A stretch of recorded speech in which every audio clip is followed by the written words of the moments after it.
So, has China won? It's probably one of the biggest, most loaded geopolitical questions you can ask right now, and it's the title of Kishore Mahbubani's book. But, this isn't really just about trade wars or who has more aircraft carriers. It's about a massive, fundamental shift in the global order. So, let's get into it.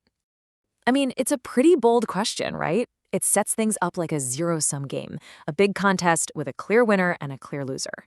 For decades, the answer to that question seemed totally obvious. Of course, the United States. But as we're about to see, the whole landscape has shifted dramatically. And the very question itself, it might be leading us completely down the wrong path. And boom, right away, we get a huge twist. According to Mahbubani and a lot of other sharp thinkers, the real contest isn't Washington versus Beijing. Not at all. It's about whether we, as a species, can figure out how to navigate this completely new era. So the crucial question isn't who wins, it's whether humanity as a whole can win. Okay, to really understand how we got to this point, we have to look at the massive strategic mistakes, and I mean massive, that both sides have made. This isn't a one-sided story. It's really a tale of two giants kind of stumbling into a rivalry, and each one has a critical blind spot. There's a really fascinating symmetry to their mistakes if you look at it. On one side, you have America, acting like a boxer who just jumps into the ring swinging without a real game plan, launching this major contest without a clear long-term strategy.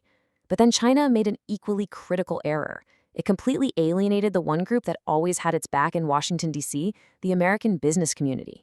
So when the trade war really kicked off, there was nobody left in their corner to defend them. The legendary strategist Sun Tzu really said it best, didn't he?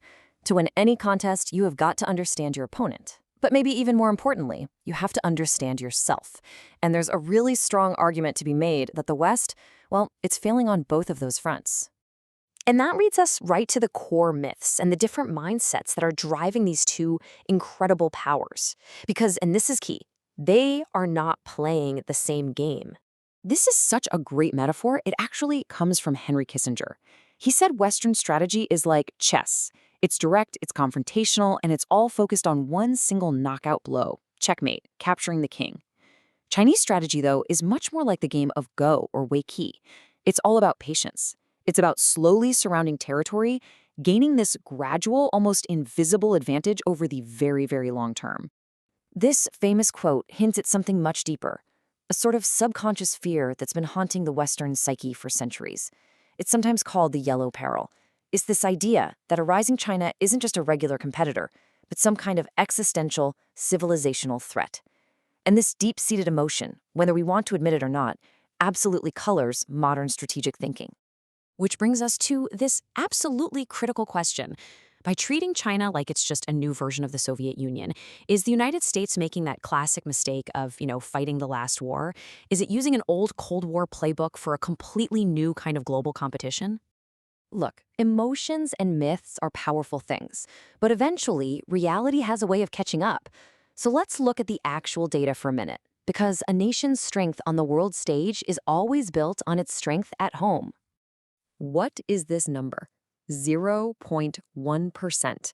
This is the average annual income growth for the bottom 50% of the U.S. population over a 30-year period. I mean, just let that sink in for a second. For half the country, for an entire generation, their economic lives have been in near total stagnation. Now look at this divergence. It's staggering. From 1980 to 2015, the total income for the bottom half of all Americans grew by just 3%. In China, that same group saw their income grow by 386%. Now, the top 1% in both countries did exceptionally well, no doubt. But the story for the average person, it just couldn't be more different. And this data, well, it challenges the very myth of the American dream. Americans tend to believe there's about a 12% chance for someone born into the poorest families to make it all the way to the top. But the reality, it's less than 8%. That's one of the lowest rates in the entire developed world. The ladder of opportunity, it seems, has fewer rungs than people think. This observation from a researcher really captures the contrasting moods perfectly. In one nation, there's this feeling of stagnation, maybe even decline, while in the other, there's this rapid, visceral transformation happening in culture and self-confidence. They call it national rejuvenation. So, where does all of this lead? Well, it's not a simple answer. It leads to a pretty profound paradox. The future of the US-China relationship is, at the exact same time, both inevitable and avoidable. Okay, so why inevitable? Well, because history tells us that when a rising power challenges an established one, conflict is the most likely outcome. It's called the Thucydides trap. You add in rising nationalism, those subconscious fears we talked about, and the fact that maybe America needs an external rival to distract from its problems at home, and the path to confrontation seems almost set in stone. But it's also avoidable. How? Well, because unlike past rivalries, these two powers are not just competitors. They are deeply, deeply intertwined. A war between them would be mutually assured destruction, not just with missiles, but economically.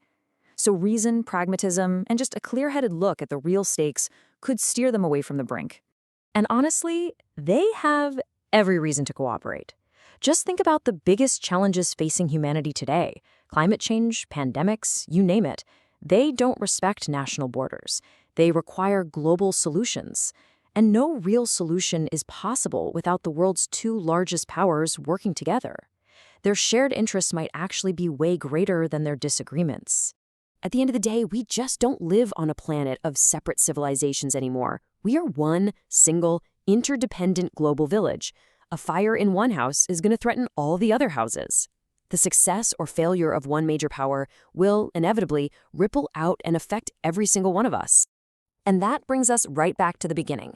Maybe the real question was never, has China won, or will America win?